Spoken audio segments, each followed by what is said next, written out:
Hello everyone and welcome to my YouTube channel.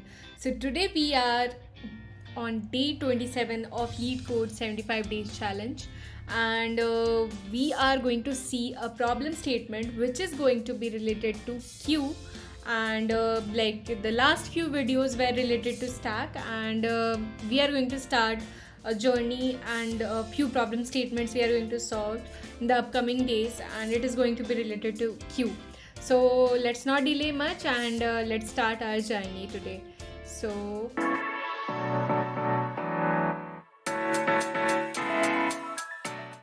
yeah, so this is the problem statement that we are going to look today, which is number of recent calls.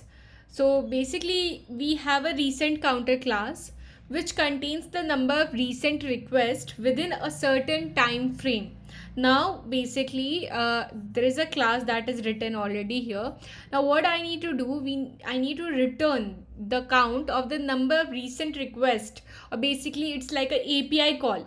Okay, मतलब how many API calls have been done in last this milliseconds or this time frame. So that is the thing that I need to return. Okay, so this is a simple question that is being asked. So implement the recent counter class. We need to implement this class. We need to finish it as it is already having a blueprint, like basic structure, it is already there.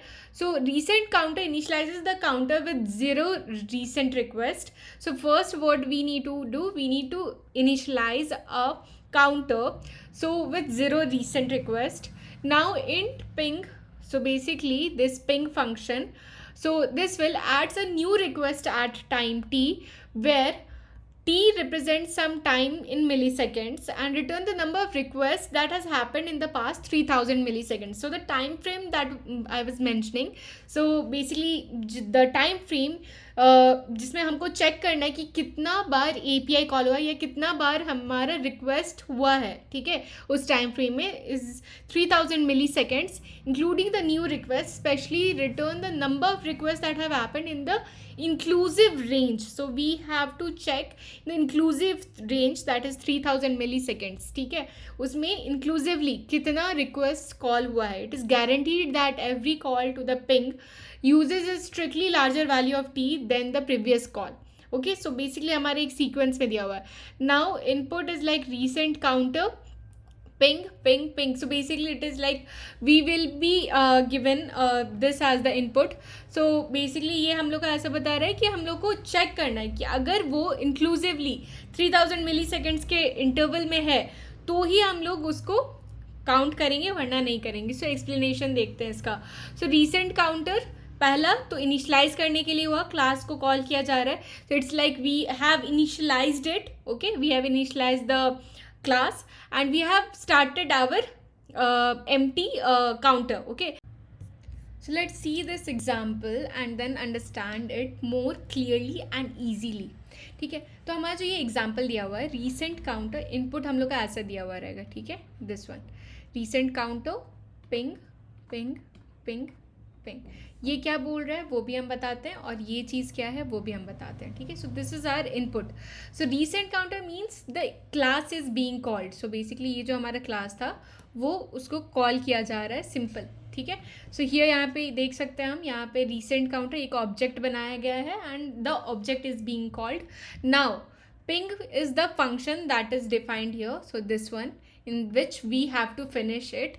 So basically ping जैसे ही हम function को call कर रहे हैं, उस class के object का function को call कर रहे हैं, that means we are passing the t with the parameter t which is nothing but the time. ठीक है, यहाँ पे हम लोग को एक दिया हुआ है ये चीज़, इसके ही बारे में explanation यहाँ पे दिया हुआ है. ठीक है, तो बेसिकली यहाँ पे ping और उसके अंदर जो भी हम वैल्यू पास कर रहे हैं, जैसे यहाँ पे 1 है तो it is nothing but t time. Okay, T दिया हुआ है हम लोग का. ओके, इसके हिसाब से अगर हम देखें यहाँ पे फंक्शन जो है पिंग डिफाइंड किया हुआ है, inside that we have T. Now we need to check कि हम लोग का अगर कोई भी रेंज के बाहर अगर जा रहा है हम लोग का वैल्यू, तो हम लोग को उसको निकालना है और फाइनल रिजल्ट रिटर्न करना है हम लोग को. क्या, तो how many pings, how many request are there. ठीक है, उसके लिए हम क्या करेंगे, एक क्यू बनाएंगे. ठीक है, फर्स्ट इन फर्स्ट आउट वही यहाँ पे देख के क्लियरली समझ में आ रहा है, क्योंकि हम लोग को क्या करना है, एक सीक्वेंस में दिया गया। यहाँ पे अगर आप देखोगे तो it is guaranteed that every call to ping uses a strictly larger value of t than the previous call. So basically हम लोग को एक strictly larger values ही मिलेगा हर एक next ping में.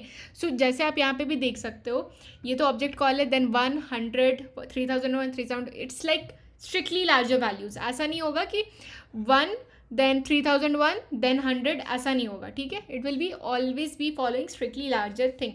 So increasing order में आएगा. तो अब जैसे हमारा क्या हुआ, recent counter ping 1, तो हम t इक्वल टू 1 को अंदर like we have inserted, appended. Okay, now will check if it is in following under the range. So range क्या था हमारा, 3000 minus, sorry it was t minus, it is, I am not mentioning this, it is mentioned in the question. So this is the range that is there, t minus 3000 comma t. And हम लोग को क्या देखना है कि इसमें inclusively इसके अंदर, इस रेंज के अंदर होना चाहिए. तो 1 माइनस 3000 कॉमा 1, क्या हुआ ये range. So this range is nothing but -2999 and then 1. So क्या हमारा जो ये 1 है, is it inclusive of this. तो yes it is there. And plus इससे पहले जो भी रिक्वेस्ट है, विल चेक कि इससे पहले जो भी रिक्वेस्ट है क्या वो इंक्लूसिव है इसके. तो इससे पहले तो एम्प्टी था हमारा, तो हाँ है. We will add this, okay, 1, we will append it in the queue. Then next हमारा क्या है वैल्यू, 100. Will check 100. ओके, अब 100 को हम लोग को फिर से चेक करना होगा, t minus 3000, that is 100 minus 3000 comma 100. Okay, so basically वो रेंज हो जाएगा हम लोग का -2900 कॉमा 100 रिटर्न 2. वो रिटर्न जो हो रहा है वो तो हम लोग का काउंटर है, ठीक है. सो बेसिकली हमारा अब इसके अंदर 1 एंड 100, रेंज क्या है हमारा, -2900 टू 100. क्या हमारा 1 जो था, जो हम लोग रिक्वेस्ट इनपुट किए थे क्यू में, क्या वो इंक्लूसिव है इसके, हाँ है. 100 है, इंक्लूसिव है, तो फिर हम लोग का अपेंड हो जाएगा. नेक्स्ट है हमारा 3001 को हम लोग क्या करेंगे, 3001 माइनस 3000 कॉमा यहाँ पे हम लोग 3001 करेंगे. ओके, तो क्या ये रेंज में है. सो बेसिकली हमारा रेंज जो है 1 कॉमा 3001 है, ठीक है. तो हम लोग चेक करेंगे कि लास्ट प्रीवियस जो भी वैल्यूज़ थे, रिक्वेस्ट थे, वो इस रेंज में है. तो 1 है, हाँ है. 100 रेंज में है, हाँ है. 3001 रेंज में है इंक्लूसिवली, ओके, सो हाँ है, ठीक है. नेक्स्ट वैल्यूज़ क्या है हमारे, 3002. तो 3002 के लिए क्या होगा, रेंज क्या बनेगा, 3002 minus 3000 which is 2 comma 3002. So now ये हमारा रेंज बना. क्या इस रेंज में फॉल करता है सारा वैल्यूज़ हमारा. So will check again in the ascending order 1 by 1, क्योंकि ये सबसे छोटा होगा, उसके बाद ये होगा, उसके बाद ये होगा, as it is already mentioned that it is strictly larger value of t, ठीक है. सारा जो ऑर्डर होगा वो स्ट्रिक्टली लार्जर होगा, okay. 1 by 1 it will be increasing. So 1 जो है हमारा इस रेंज के बाहर फॉल कर गया, तो हम लोग को क्या करना होगा, पॉप लेफ्ट करना होगा अपने क्यू से. पॉप लेफ्ट मतलब कि ये जो रिक्वेस्ट है ये हमारा रेंज के बाहर चला गया, ओके. तो will have to remove this, cut this. 100 range में है, 3001 रेंज में है, एंड 3002 भी हमारा रेंज में है. So basically these 3 request can fall under the range. So basically हमारा फाइनल आउटपुट जो होना चाहिए वो 3 होना चाहिए. सो इसी के साथ हमारा ये प्रॉब्लम स्टेटमेंट का पूरा explanation it is clear. Now will directly jump into the code and will understand कि इसमें एक्चुअली कोड कैसे करेंगे, क्योंकि हम लोग को समझ में तो आ गया है कि कैसे हो रहा है. नाउ हम क्या करेंगे, एक सेल्फ डॉट पिंग्स करके एक क्यू बनाएंगे which is double ended Q, okay. D Q is nothing but double ended Q which is like, हम लोग का क्या होता है, डबल एंडेड क्यू जो होता है वो we can append as well as pop, delete and append both from left side as well as right side, ठीक है. तो उसके लिए हम लोग को पहले इम्पोर्ट भी करना होगा. तो from collections import deque, ठीक है, from collections import deque. This is how you import in Python.